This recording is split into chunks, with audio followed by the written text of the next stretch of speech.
lo entendió la iglesia primitiva.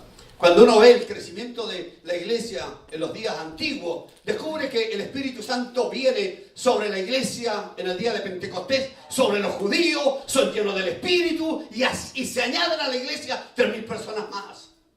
En el libro de Hechos, que es el libro que deberíamos denominar como el Evangelio del Espíritu, en el capítulo 8, el Espíritu viene sobre los samaritanos y los llena del Espíritu y estos empiezan a crecer. Hay un gentil por allá llamado Cornelio, Hechos capítulo 10, que ha orado y hacía limosna y era temeroso de Dios, pero tiene que recibir el Espíritu Santo y todo cambia. Es el poder de la resurrección, un poder dinámico que tiene que darse, que tiene que moverse dentro de la iglesia. Pablo dice, yo anhelo conocer el poder de la resurrección. Tiene que haber algo más, pregúntese usted. ¿Acaso la vida cristiana es simplemente venir, cantar, ofrendar y saludarnos un rato y después irnos a la casa? ¿No cree usted que hay algo más? ¿No cree usted que este es el evangelio sobrenatural? Porque hermano, me faltaría tiempo para compartirles pasajes de la Escritura en los cuales uno ve cómo la iglesia nace en el Espíritu, vive en el Espíritu, es guiada por el Espíritu. Ayer conversaba con uno de nuestros líderes y le decía, mira, tenemos que meternos en la onda del Espíritu. Y él me decía, pastor, cuando tú ya no estés, ¿quién va a quedar frente a la iglesia? Tendremos que echar suerte para saber quién va a ser el que va a continuar aquí en la iglesia. Ustedes no tienen que preocuparse por eso, hermano. Porque si el Espíritu Santo está en control y gobernando esta iglesia, volverá el Espíritu Santo a hablar como habló en los días apostólicos, cuando le dice aquel concilio, apártenme a Bernabé y a Pablo para la tarea que yo le he encomendado. Hay mucha gente que está en el ministerio que no ha sido llamado. Y hay iglesias en las cuales a los predicadores y a los pastores se les llama por la cantidad de títulos que tienen, sin darse cuenta de que no es el hombre ni la iglesia la que elige, sino que es el Espíritu el que dirige a la iglesia. Entonces uno descubre que todos los asuntos de la iglesia tenían que ser guiados y tenían que ser dirigidos por el Espíritu de Dios. Y eso es lo que hace esto sobrenatural. Y Pablo entiende esa apremiante realidad y necesidad que hay en él y dice, yo anhelo, deseo conocer el poder de la resurrección. Eso marca la diferencia. La Biblia latinoamericana dice, quiero conocerlo, quiero probar el poder de la resurrección.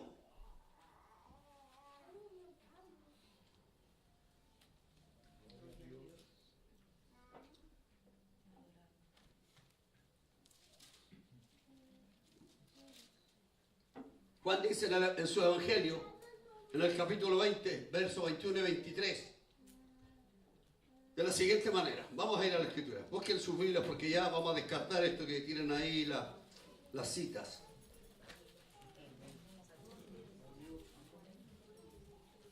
Si no puede leer en su Biblia, es bueno que cambie los lentes.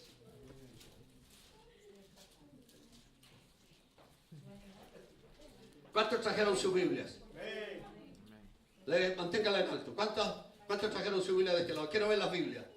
1, 2, 3, 4, 5. Bueno, por acá, si está al lado suyo una persona que no tiene la Escritura, por favor compártalo para que no solo escuche, sino que también pueda leer. Amén.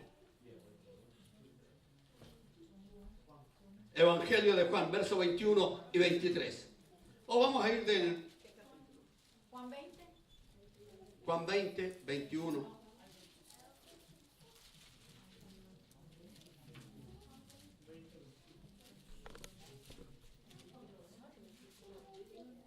Este es el pasaje. Hermana, ¿por qué no se sientan al medio de la hermana Jacqueline? Jacqueline, ¿por qué no le da el espacio a ella, Mike, con su compañera? Y entonces usted le va ayudando en esto de la Biblia, por favor. Oh, ok, perfecto, vamos. Ya, ok, ahora todos vamos a escuchar.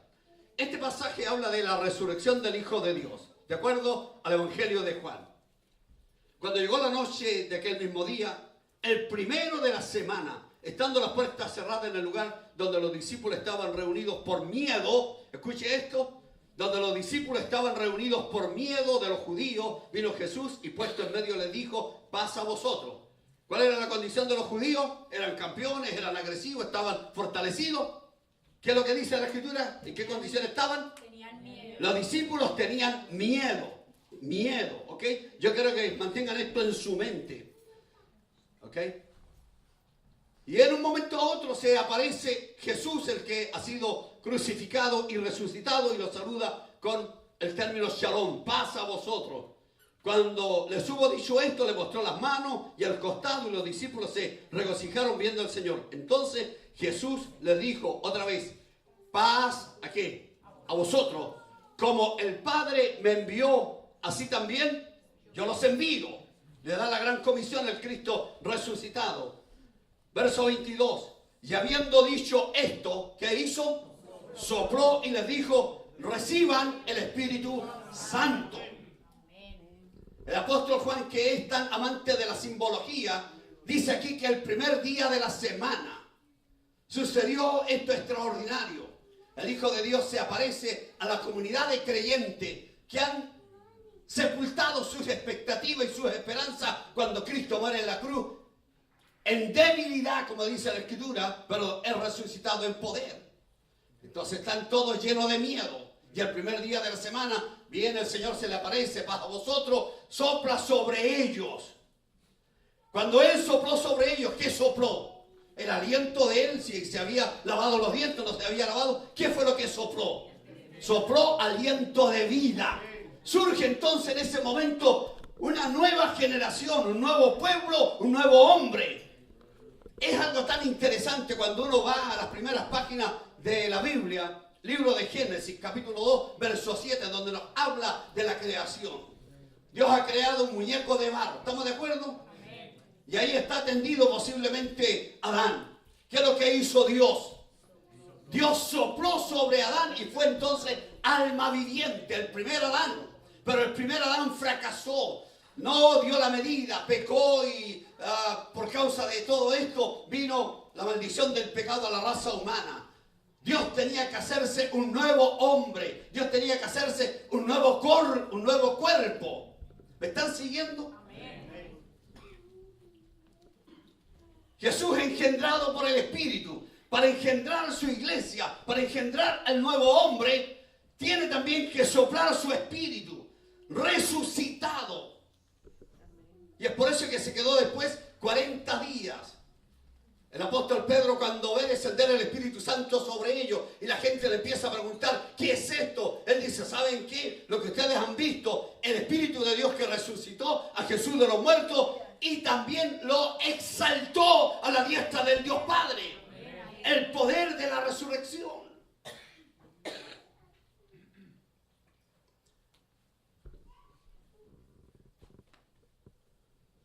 Vayan conmigo, por favor, al libro de los Hechos. Creo que es capítulo 2.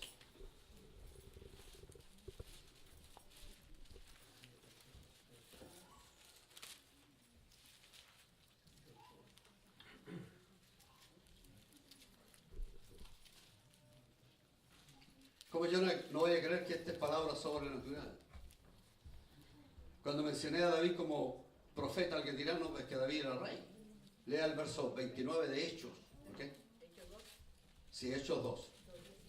Varones, hermanos, se puede decir libremente del patriarca David, que murió y fue sepultado, y su sepulcro está con nosotros hasta el día de hoy. Pero siendo profeta, verso 30, y sabiendo que con juramento Dios le había jurado que de su descendencia, en cuanto a la carne, levantaría al Cristo para que se sentase en su trono. Viéndolo antes, habló de la resurrección de Cristo. Mire, escuche bien. David habló de la resurrección de Cristo. Profetizó sobre la resurrección de Cristo, porque Dios le había jurado que nunca iba a faltar en su trono alguien de la descendencia de David. Y aquí dice, viéndolo antes habló de la resurrección de Cristo, que su alma no fue dejada en el Hades, ni su carne vio corrupción. Pedro está citando a David. ¿Estamos de acuerdo? ante estos judíos que han visto el descenso del Espíritu Santo. Pero mire qué tremendo lo que dice el verso 32. A este Jesús resucitó ¿quién? ¿Qué más? Resucitado, y el verso siguiente habla de la exaltación. Así que exaltado por la diestra de Dios y habiendo recibido del Padre la promesa del Espíritu, ha derramado esto que vosotros veis. El Espíritu no vino sino cuando Jesús fue exaltado. Jesús muere en la cruz, está en la tumba por 3 días.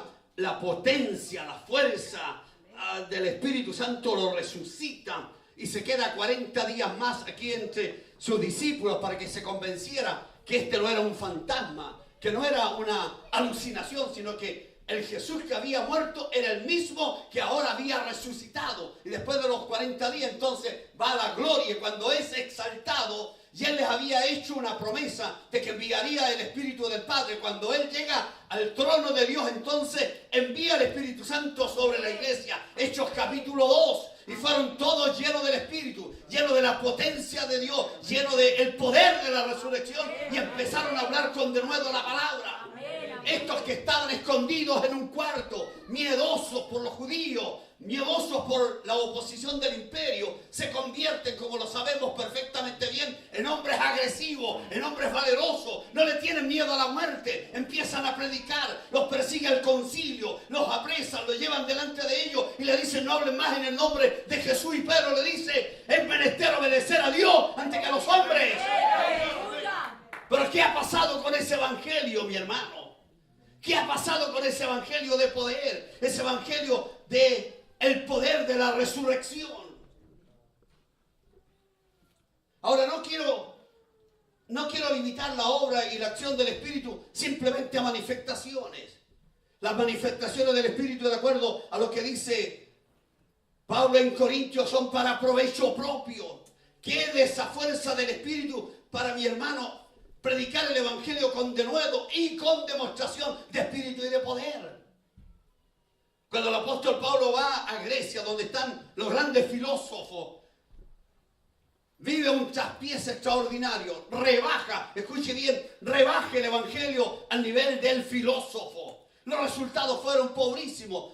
Cuando Pablo habló de la resurrección, le dijeron: ya, loco, en otra oportunidad te vamos a escuchar. Otros fueron indiferentes. Y él termina ese capítulo diciendo: y algunos creyeron, algunos poquitos. Pablo sufrió este revés, como muchos lo hemos experimentado. Pablo, como yo, he experimentado el fracaso de decir: caray, yo predico 52 sermones anuales y tenemos destacados predicadores, pero no está pasando nada. Por algo no estamos creciendo. Y aplicámonos con toda humildad, y yo confieso delante del Señor y les pido perdón al Señor y a ustedes que yo soy el culpable de todo esto. Porque es verdad que la doctrina es importante, pero le hemos dado mucho énfasis a la doctrina, a la enseñanza, descuidando que esta doctrina y esta palabra tiene que ser respaldada con demostración de espíritu y de poder. Amén.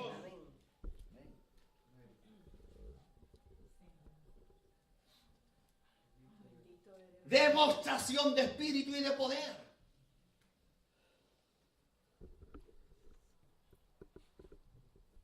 Dígale al que está a su lado: demostración de espíritu y de poder. ¿Qué pasa, Manuel? ¿Estás enojado con la pianista? ¿Dónde están los? Pónganse de pie, pónganse aquí, por favor, los de la agrupación. Pónganse aquí. Pónganse. Vamos. Obedezcan a nuestros pastores. Aquí.